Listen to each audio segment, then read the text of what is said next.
It's the Michael Patrick Leahy Show, broadcasting live from downtown Nashville. Now, here's Michael Patrick Leahy. Welcome back. Okay, Robert F. Kennedy Jr. has been testifying before a Senate committee, part of his confirmation hearings. Of course, he's been nominated by President Donald Trump to serve in the cabinet as Secretary of Health and Human Services. I want to start out, we're going to get to his opening statement. We're also going to get to his cousin, Caroline Kennedy, just in a very nasty way going after him personally, mostly because she's out of power and, she hates Donald Trump. But let's start off with Megyn Kelly, who is defending Robert F. Kennedy Jr. Here we go. Megyn Kelly, clip 19. There's no question in the women lane, in a lot of lanes, you could land some blows. But my overall feeling, and I think the feeling of a lot of people who are pro-Maha or Maha adjacent, or at least interested in what's happening over in that lane, is we don't care. We want somebody to get the bad food dyes out of the food, the things that have been banned out of our makeup for 30 years because they're carcinogens. We want somebody who's going to stop the revolving door at the FDA.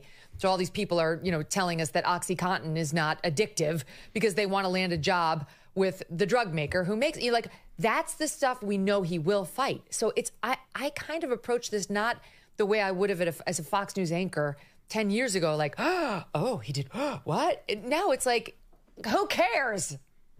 Yeah, that's the point. And look, I think Robert F. Kennedy Jr., who's now 71 years old, and he said, look, he's not been a choir boy. That's a true statement. In fact, he was a drug addict for about a decade. I'm pretty sure I knew him at the beginning of his drug addiction when he was, I think we were in a seminar class together at Harvard. He was a junior, I was a sophomore, and his now deceased younger brother, David Kennedy, was also in that classroom.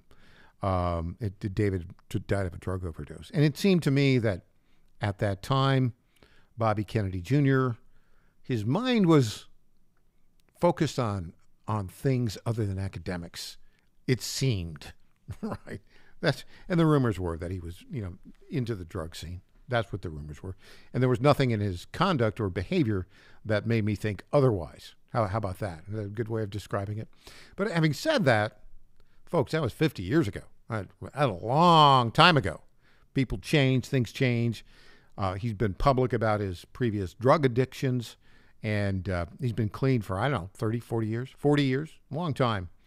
But he's a flawed human, and he's a Kennedy. What does that mean? If you're from Massachusetts, a Kennedy man, they have a pattern of behavior, and the pattern of behavior involves multiple women in various ways. And I don't think he's fallen far from the what's the apple doesn't fall far from the tree. Yeah, Robert F. Kennedy, his father, John F. Kennedy, his grandfather, Joseph Kennedy, all notorious for womanizing. But, as Megyn Kelly says, what does that matter? We'll go right now to Robert F. Kennedy Jr.'s opening statement, clip 23, today.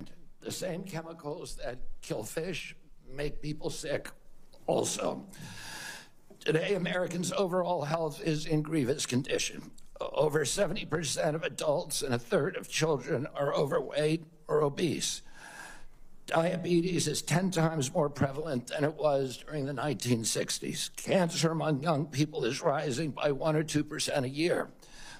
Autoimmune diseases, neurodevelopmental disorders, Alzheimer's, asthma, ADHD, depression, addiction, and a host of other physical and mental health conditions are all on the rise, some of them exponentially. The United States has worse health than any other developed nation, yet we spend more on health care, at least double, and in some cases triple, as other countries. Last year, we spent $4.8 trillion, not counting the indirect costs of missed work. Okay, so he's making the case, and it seems pretty obvious. Kids have all sorts of problems mentally, physically. There's obesity, there's diabetes. Why is that? How much of that is, a sedentary lifestyle? How much of it is in the food we eat? I'm not an expert in this matter, but I think there's a problem here. And Robert F. Kennedy Jr. has studied it extensively, and I think he's pretty much on top of it. And I hope that he gets confirmed. It's going to be contentious, and his family is not helping. Now, Caroline Kennedy, who I can't say I knew her as well as I knew Bobby Kennedy Jr. Not that I knew him well, I just was in a class with him and, interacted with him a little bit. I met Caroline Kennedy a couple times, and she was, I think, a couple years younger than me. But let me just say this about Caroline Kennedy. She's not aged well. Let's put it that way. She's been served as the ambassador to Japan. She served as the ambassador to Australia, mostly on the strength of her name. And she read this video. In a video, she read this attack on her cousin that was unseemly at best. I'm going to play parts of it and then interrupt. Here we go. Clip 11, Caroline Kennedy attacking her cousin, Robert F. Kennedy Jr. Dear Senators, throughout the past year, people have asked for my thoughts about my cousin, Robert F. Kennedy Jr., and his presidential campaign. I did not comment, not only because I was serving in a government position as United States Ambassador to Australia, but because I have never wanted to speak publicly about my family members and their challenges. We are a close generation of 28 cousins who have been through a lot together. We know how hard it's been, and we are always there for each other. But now that Bobby has been nominated by President Trump to be Secretary of Health and Human Services, a position that would put him in charge of the health of the American people, I feel an obligation to speak out. Overseeing the FDA, the NIH, the CDC, and Centers for Medicare and Medicaid Services, agencies that are charged with protecting the most vulnerable among us, is an enormous responsibility and one that Bobby is unqualified to fill. He lacks any relevant government, financial, management, or medical experience. His views on vaccines are dangerous and willfully misinformed. These facts alone should be disqualifying. But he has personal qualities related to this job, which for me pose even greater concern. I've known Bobby my whole life. We grew up together. It's no surprise that he keeps birds of prey as pets, because Bobby himself is a predator. Okay, let's stop just a moment. Who says that about their cousin? Who says that about their cousin? Bobby is a predator because he keeps birds of prey? This is very bad form. This is gutter level smear stuff, Caroline. Let's continue. He's always been charismatic, able to attract others through the strength of his personality, his willingness to take risks, and break the rules. I watch his younger brothers and cousins follow him down the path of drug addiction. His basement, his garage, his dorm room were always the center of the action, where drugs were available, and he enjoyed showing off how he put baby chickens and mice in a blender to feed to his hawks. It was often a perverse scene of despair and violence. That was a long time ago, and people can change. Through his own strength and the many second chances he was given by people who felt sorry for the boy who lost his father, Bobby was able to pull himself out of illness and disease. I admire the discipline that took and the continuing commitment. So, bad form. This is the kind of stuff that, you expect from a dysfunctional person. And let's be honest, Caroline Kennedy is pretty dysfunctional herself. You don't believe me? Look at the actions of her very weird son. All right, we'll get on to more when we come back. A little levity. Scott Jennings taking it to the left. Back after this.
Hey there, this is Lenny McGill, founder and CEO of The Glock Store. As a proud sponsor of this show, you may have heard Michael Patrick Leahy mention us a few times over the past 4 years. But today, it's me on the radio telling you how pleased we are to be associated with Michael Patrick Leahy and his dedication to the highest levels of professional journalism. Michael Patrick Leahy has been threatened with jail time in bringing the true facts about that Nashville Covenant shooting to his listening audience. Michael Patrick Leahy, you keep doing what you're doing, and we here at the Glock Store will keep sponsoring your show for the good of Nashville and the entire country. And I'm personally inviting all of your listeners to come visit and shoot at the Glock Store. It's where Michael Patrick Leahy learned to shoot a gun for the first time and where he bought his own personal Glock 19. I'm Lenny McGill, founder and CEO of the Glock Store here in Nashville, just minutes from the airports, worth the drive from anywhere, and a proud sponsor of Michael Patrick Leahy and the Tennessee Star Report. Welcome back to the Michael Patrick Leahy Show. Now, here's Michael Patrick Leahy. Welcome back. Our number, 615-649-8477. 615-649-8477. At the bottom of the hour, you're going to hear me in a bit of a monologue talking about school choice, what is true and what is not about school choice, particularly as it is here in Tennessee right now. The Tennessee General Assembly is considering a school choice bill, which the President Trump has endorsed and which Governor Leahy has put forward as his signature policy. There are some people here in Tennessee who purport to be conservatives who oppose this. And I'm going to explain at the bottom of the hour why their opposition it demonstrates that they are in fact not conservatives, but kind of woke and aligned with the Democrat Party. And we'll get into that. That's kind of interesting. Okay, a little fun here in this segment. 615-649-8477. 615-649-8477. Want a little comic relief? Scott Jennings at CNN always provides some pretty good comic relief because, well, they pair him on CNN. I think CNN's ratings are like virtually zero until people know Scott Jennings is going to talk. And then it jumps up to, 0.5. And then when he's done talking, it jumps back down to zero. This guy is terrific. Why wouldn't he be? He's almost a Tennessean. He's from Kentucky, right? Okay, so there was a crazy woman on CNN, but I repeat myself. There was a crazy woman on CNN who was trying to, goad him into doing a version of the hand gesture that Elon Musk did the other day that they're all claiming is a Nazi salute. You just got to listen to this. Here you go, clip 16, Scott Jennings and a crazy woman on CNN. Look, the first time that Elon Musk decides to declare that globalist Jews are responsible for the great replacement of brown people into the United States, maybe it was a misunderstanding. The second time he said that Jews are pushing hatred against white people, that's a quote, that was a little iffy. By the second Sieg Heil, I think he kind of loses the benefit of the doubt. Okay, we got to stop here. All of this is just, this is completely and totally a lie. Total lies. But that's what CNN does. And this crazy woman is illustrating that. All right, let's continue with this clip. Not accused of playing footsie with these Nazis. I'm not saying he's a Nazi. I'm saying the Nazis think he's a Nazi, which they very clearly did at this event. And these words were not said in a vacuum. As you pointed out, the leaders of AfD have embraced, in many cases, the Nazi heritage. They have wanted to take down the Holocaust Memorial in Berlin, saying it is inappropriate to recognize this horrific chapter in German history. And I just think it's horrific. I don't understand why this guy keeps getting the benefit of the doubt, whether or not he believes this stuff personally. You didn't even mention the Nazi jokes he was making on Twitter that actually got he's been ADL given so many chances about it. Yeah. I was hearing a lot of sighing. Scott, what's the deal? We've moved on from Trump derangement syndrome to Elon derangement syndrome. Oh, I'm sorry. Do you want to defend saying the Germans get to... Let me let him finish, Catherine. I love this game we play where you talk for 2 minutes, I talk for 3 seconds, and you freak out. So he has a long record of supporting the Jewish people, number one. Number two, anybody who is asserting this thing he did on the stage the other day was a Sig Heil, which I just heard you say, lawyer up maybe, because absolute ridiculous thing to say under no circumstances. The Nazis in Germany thought it was a Sig Heil. Under no Okay, stop. Really? They pay this person to say those stupid things? Let's continue. Under no circumstances was he doing anything other than expressing enthusiastically. Why don't you do it on TV right now? Okay, hold it. So this, what's the right word? Herodin? This crazy lady says, "Why don't you do it right now? Why don't you do it right now?" What on earth is she talking about? Why don't you do the expression that Elon Musk did? All right, let's continue. TV right now if you think it's so. Number three. Banal. Number three. Okay, so I think this is why Scott Jennings is so good. He totally ignores her on that. Why don't you do it right now? Why don't you do it right now? She looks like a crazy person. She is. Let's keep rolling. It is fully appropriate. And I, of course, have been the strongest supporter of the Jewish people on this network for over a year, since October the 7th. Is that true? To remember the Holocaust and to remember the atrocities committed against the Jewish people. And I also think it's appropriate to remember the atrocities committed against them right now. And it seems to me, let me just finish my point. No, I won't let you change the subject. It seems to Let's me. address what we're talking about. I'm trying to finish my point. As the Jew at this table, I'm trying to finish my point. I would say the people who are most concerned about and most all over Elon Musk today have had nary a word for the Nazis on college campuses who've gone crazy for the last year and a half. That is bull. That is bull. Nothing. I am a Jew. Look, Okay. This is why. That is like Trainwreck City to watch. Who? Well, this is the mentality of the dinosaurs. Right? They are. When I say the dinosaurs, we should get a sound effects from Jurassic Park. That's what the regime media is. Another example of the dinosaurs, the governor of Oregon has declared that the state is going to be a sanctuary state. Let's play this. Clip 17, the governor of Oregon. Here we go. Hi, Oregon. Governor Kotek here. I will not back down from a fight. Whether it's access to reproductive and gender-affirming health care, staying on our path to reach our climate goals, protecting immigrant communities, upholding our civil liberties, and fighting for prosperity. You just kind of roll your eyes when they go through this litany of the virtue signaling. It just drips. All right, let's go. For every Oregonian. I will stand firm for all of us. All of us deserve to feel safe and secure in our homes and communities. Our immigrant communities are Oregon communities. Immigrants are integral to the culture and success of Oregon. Okay, so illegal immigrants, you must have missed the press conference. Illegal immigrants are criminals. They violated American law. They all should be prosecuted for violating of the law, and they should be deported. They should not be protected and celebrated. And by the way, Governor of Oregon, this is, these are the people, some of these people are out there committing crimes. Let's go ahead with more. I will uphold Oregon's sanctuary promise laws that were passed with almost unanimous bipartisan support. There's something called the Supremacy Clause.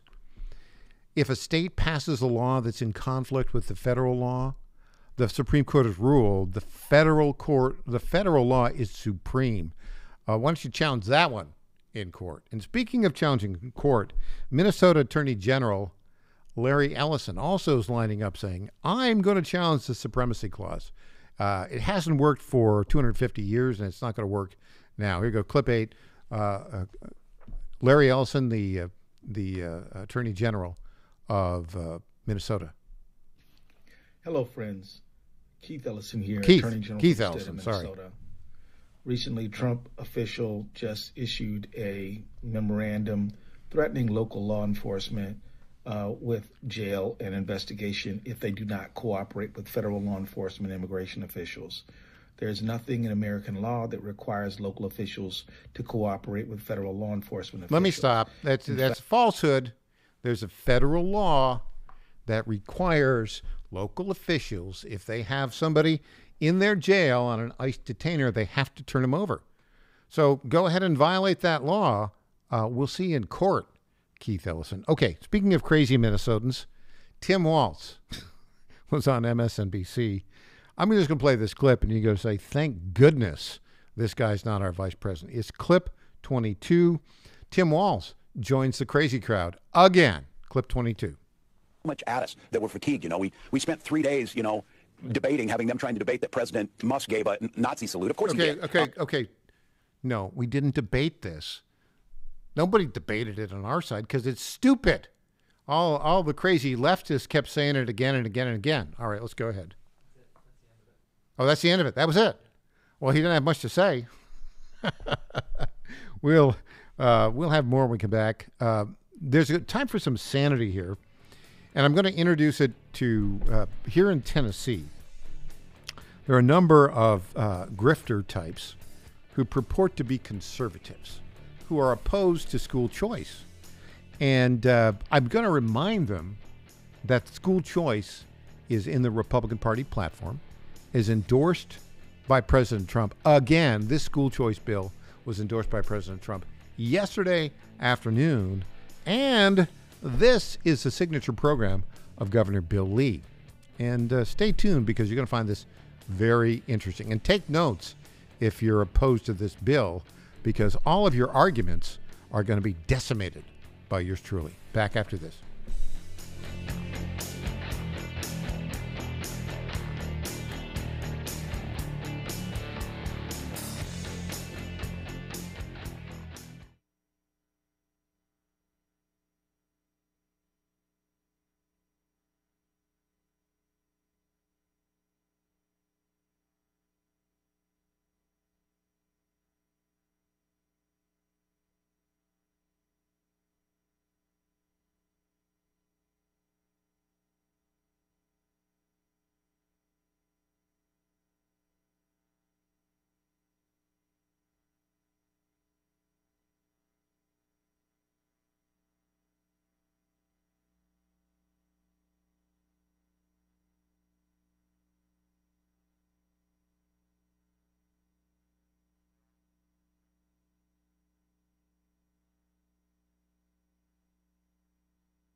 My fellow Americans, I was this close, very close, to buying from the lumber yards. These are sick people.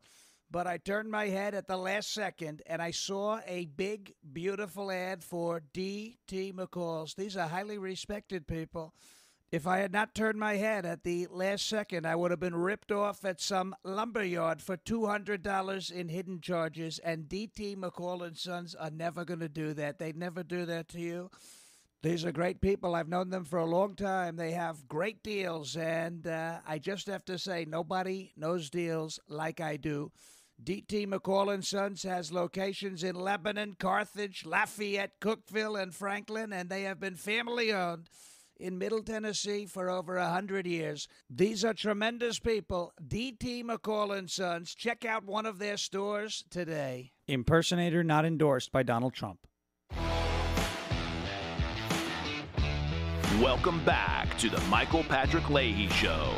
Now, here's Michael Patrick Leahy. Welcome back to the Michael Patrick Leahy Show. Well, today here in Nashville, Tennessee, the Tennessee General Assembly is convening in special session. And they're considering three bills. I'm going to talk just about the very first bill, the most important bill, the Tennessee Education Freedom Act. That is the signature bill of the Republican governor, Bill Leahy.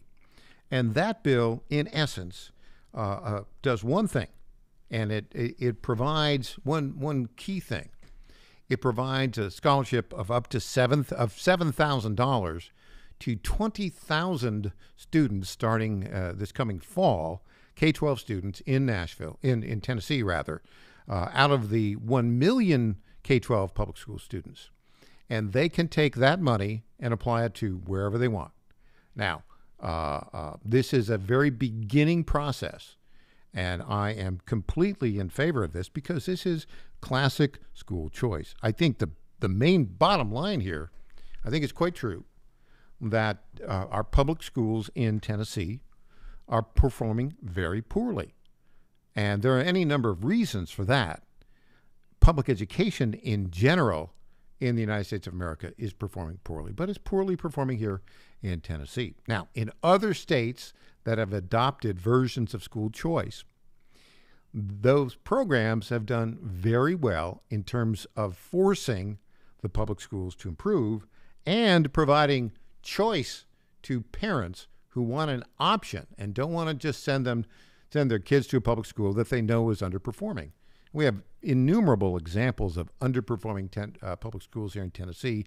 Memphis, for instance, Memphis public schools are a complete and total disaster. The school board there that duly elected just fired the new superintendent of schools there after 8 months, who'd been doing a pretty good job trying to fix it. And then, of course, here we have examples of public schools being unsafe, as is the Antioch High School, where the killing took place by a 17-year-old Solomon Henderson student in a school that the local school system had decided, we're going to take those metal detectors down. And Solomon Henderson killed one student, age 16, and then killed himself. And it's a very unsafe situation. The schools are performing very badly. Now, how do you fix that? You fix that with competition. And I personally am in favor of a much more robust school choice program than this modest beginning is. In other states that have school choice programs, the number of scholarships, I think, have gone up to 100,000 in a couple states. Iowa is doing very well in Iowa, doing well in Florida, doing well in Indiana, doing well in Arizona. And a number of people, largely, I would call it a recent arrival grifter populist types, have falsely claimed that this universal school choice bill, the Tennessee Freedom Act, is not conservative. Au contraire, this absolutely is conservative. And let's be clear about it. School choice is part of the Republican platform on which Donald Trump was elected as the 47th president in November of 2024. That's point number one. Point number two, opposition to school choice is part of the Democrat platform. So if you are opposing this school choice bill, you are aligning with the Democrats. Now, I hear some people say, oh, school choice is not conservative. Well, that's an absolute and total falsehood. Step number one. Point number two, Donald Trump reinforced his approval and support for this very bill currently under consideration in the Tennessee General Assembly yesterday. So if you are opposed to this bill, you are opposed to the Trump agenda, and you are opposed to the Republican Party platform. You are not a conservative. Let's just be clear about that. So some people are saying, well, I oppose this because because it's not conservative. Exactly the opposite. It is in fact a very conservative bill. That's point number one. Now, there's some people who are saying this. Well, I'm for school choice, but this isn't school choice. Let me just say, Donald Trump completely disagrees with you. Who's been the biggest champion of school choice, this is the bill. And it's very simple. 20,000 kids in the fall will get $7,000 to go to the school of their choice. Now, let's go to some of the objections. And the objections are weak sauce.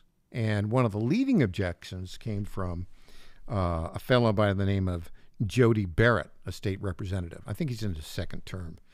And let me just say this for the record. Jody Barrett is probably the second stupidest member of the Republican House delegation in the state. The stupidest is my representative, Todd Warner. But the two of them are a dynamic duo of disaster. They have bad judgment, and Jody Barrett in particular has bad judgment. We went and we asked Jody yesterday if he would change his mind on this bill, since it has been endorsed again specifically by President Trump.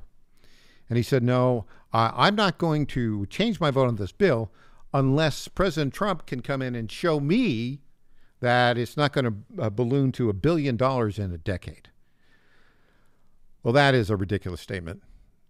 This particular bill, the cost is $140 million in year one. Maybe it'll grow, maybe it won't grow, but that's to be determined sort of year by year. And oh, by the way, what's the objective here? The objective is to improve the quality of education in the state of Tennessee for our kids. And let us be honest, it is abysmal right now. And the only way to solve it is through competition. So then we asked Jody Barrett this question. In light of the president's decision here, your opposition is very clearly defying President Trump's agenda. Are you going to stick with that? Are you going to defy the president? He said, and I quote, I am representing my constituents. Well, that is not true. His constituents are not in opposition to this bill.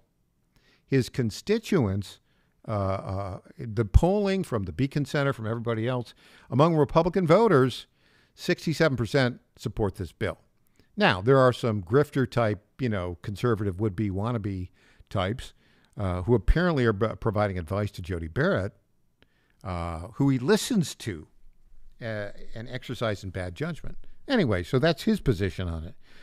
He did write a letter and said, okay, well, if you fix this, I might vote for it. And one thing he said is, let's reduce the number of scholarships from 20,000 to 10,000. In other words, make it available to 1% instead of 2%. That is, utterly ridiculous. Now, there are those out there, and some of them who are my friends, who are absolutely mistaken on this. And let's address this. Last night, the Williamson County Republican Party issued a resolution. And in that resolution, it said, we support Donald Trump. We support school choice. But guess what? This is not school choice. Really? Yeah. President Trump thinks it's school choice, but you don't. And these are many of the people who said yes to this are my friends, but they are mistaken. Absolutely mistaken. So, for instance, here's what they said. No, don't pass this in the special session. Let's delay it and let's make some fixes. Here are the fixes that they want. Quote, equal access for rural communities, address the lack of private school options in rural communities, as over 40% of Tennessee's rural district currently lack private schools, ensuring the program benefits Tennessee families and does not exacerbate geographic inequities. Okay, let me tell you something about competition. And my friends in Williamson County should know this. If a rural county currently doesn't have a private school, what do you think would happen if parents in that rural county, let's say they don't like going to the monopoly public school run by, in essence, the teachers' unions right now, what would they do? If they had $7,000, these little micro schools in a vibrant economic system, they just spring up. And so I think you would see in these rural areas the growth of micro schools. I think that'd be a good thing. There'd be some competition there. So that's an answer to that particular question. Then the other thing you want to do is have fiscal transparency and accountability. Clarify and cap administrative costs, minimize duplicate funding, and ensure cost estimates are accurate. Well, okay. I mean, that's the role of government. That's already in the bill right now. Let us be honest about what you're doing here. What you're doing is you're saying, and this is to all my friends in Williamson County, and I have many friends in Williamson County. I live in Williamson County, but I completely and totally disagree with this. In fact, I can see on the list here a pretty good friend mistaken, however, in this. What you're doing is not the right thing. You're saying, oh, yeah, we want school choice. We love school choice, but you got to make these minor changes in the special session. Remember, this bill went through all of last year in the Tennessee General Assembly. What you're really saying is we don't want school choice because this is your last chance. They're claiming, oh, we don't want to do it in the special session. We want to do it in the regular session. No, that's not going to. That is a delay tactic. This is a falsehood put out by our friends at the Williamson County Republican Party. And I don't think anybody is going to be taken in on this. We'll see how this all plays out. The vote will be held apparently on the floor of the House tomorrow. There'll be, I think, 45 minutes of debate. The House is where it's in question. In the state Senate, it's going to pass easily. It'll be like, 29-6 or something like that. In the House, I think right now what I'm hearing is the president's endorsement yesterday really made a couple on the fence folks positive for this. Yes votes. Right now, I'm being told that it's probably going to get 53, 54, 55 votes. Now, that all could change, right? But I think you need to be honest about this. Williamson County Republican Party, you've made a mistake on this resolution. I don't think it's going to have the impact you think. And clearly, you're trying to delay it and trying to deny school choice from coming to Tennessee. That's a big mistake. When we come back, we'll have more. I'm Michael Patrick Leahy. All our stories at the Tennessee Star, TennesseeStar.com.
Hey, I'm Governor Bill Lee, and I want to talk to you about an important education bill in Tennessee. Everyone knows that education has the power to change the trajectory of a child's life forever. And anyone who's raised a child knows that each one's different in their educational needs, and their learning styles, and their talents. The fact is, parents know their own children best. They know what's best for their education and their future. That's why I'm here to talk to you about Tennessee's Education Freedom Act. It empowers parents across our state to use their tax dollars to choose the school that allows their child to thrive, regardless of zip code or income, all while making significant investments in Tennessee's public education. If you want to learn how you can help make the Education Freedom Act a reality in Tennessee, go to educationfreedomact.com and write or call your state representatives. It's educationfreedomact.com. This ad is paid for by Job Creators Network. Welcome back to the Michael Patrick Leahy Show. Now, here's Michael Patrick Leahy. Welcome back to the Michael Patrick Leahy Show. Okay, what is the theme of the Trump administration in 47? Trump 47, Trump 2.0. Larry the Cable Guy said it, get her done, get her done. And let's give an example of it. Tom Homan was confronted by a lefty journalist the other day and set forward a set of false statements, and he said are correct. Here we go. Tom Homan. Are you treating migrants humanely? Yes. But there's been reports of them on planes with no water, That was a bunch of complaining. Crap. That was a bunch of crap. What do you mean a bunch of crap? ICE detention facilities have the highest detention standards in the industry. Any of the ICE standards, our detention standards are higher than any state or federal or local facility in the nation, in the world. Someone should go to the ICE website, look at PBNDS 11, performance-based detention standards, and look at our detention standards, highest in the industry. But are you sure you're only getting illegal criminal migrants? I mean, there were some pictures over the weekend of people that claim to be students, Brazilian students, who were showing examples of bruises on their arms from American deportation flights. That's ridiculous, but if they want to make a complaint, it'll be investigated. Okay, so obviously this is just going to get it done. What are you talking about? You know, we are deporting criminals, whether their only violation was the alleged misdemeanor of crossing the border illegally or something else. They're getting it done. And you saw Kristi Noem getting it done yesterday in New York City with ICE rounding up illegals. You know who else is getting it done? Elon Musk. I gotta love this story. It's one of our stories at Tennessee Star, TennesseeStar.com right now. A headline. I love this. Elon Musk says SpaceX will carry out mission to go get astronauts stranded at space station at request of President Trump. Here's the story. It's by Caitlin Hausler. SpaceX CEO Elon Musk, also CEO of X, formerly Twitter, CEO of Tesla, CEO of that AI operation. Busy guy. He said his company will carry out a mission at the request of President Donald Trump to bring 2 NASA astronauts who have been stranded at the International Space Station since June back home. Tuesday evening, Trump announced his request to Musk, writing in a Truth Social post, quote, "I've just asked Elon Musk and SpaceX to go get the 2 brave astronauts who have been virtually abandoned in space by the Biden administration." And then Elon said, the POTUS, the president, has asked SpaceX to bring home the 2 astronauts stranded on the space station as soon as possible. We will do so. Terrible that the Biden administration left them there so long. Now, how did this happen? I'll tell you how it happened. So, you know, you talk about dinosaur media. There are also sort of dinosaur companies that have lost their way, that used to be great. American manufacturing companies that used to be great. And Boeing, let's be honest, which it has made for, almost a century great airplanes, kind of got caught up in the DEI landscape and have lost their focus on the engineering side of things. And, some of their planes have started to have problems. And now they were doing a space shuttle version of their company, and it could get the job done. It was able to take the astronauts up to the space station. But as Jerry Seinfeld said about, reservations, the idea of a reservation is not just to take it, is to hold the reservation so you can actually accomplish the purpose of the reservation. So you take these guys up to the space station. They were supposed to be there for like 8 days, and they're supposed to take them back. But the Boeing aircraft was defective in quality. And so now they've been stuck there since June. This is not good.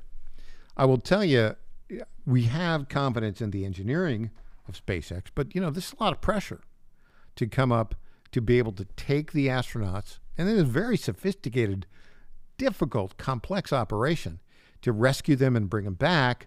I mean, this is very high profile, and you can imagine if this doesn't go well, it won't be good. So it's, I think the idea of wishing them good luck is true. We do wish them good luck. We want to have these astronauts back safely. This is the whole idea, right? We don't want to have like DEI conferences on feeling good. We want a spacecraft that actually can go up and come back. Now, Elon Musk has now perfected the ability, or not perfected, but has SpaceX spacecraft that do well, but even sometimes they don't, there have been problems as you advance technology. We hope this goes well. We think it will go well, but there's always the risk factor involved. But look, they've been up there unexpected. They expected to be there 8 days. They've now, I think they're going to be 8 months. That's a long time. And, being up in space that long, not all that good for your health, I don't think, right? They're all things about your bone mass declining, and I think the readjustment period is quite a bit. So, anyways, having said all that, we wish them well, and we hope this goes well. I will say one thing. I think it's always been the fallback plan of NASA to have SpaceX go up and rescue these guys. But we don't have a timeline for it. And, when it's right, it'll happen. We wish them well. All right, when we come back, if all goes well, we'll be joined by the chairman, the re-elected chairman of the Arizona Republican Party, our very good friend, Gina Swoboda. I'm Michael Patrick Leahy, back after this.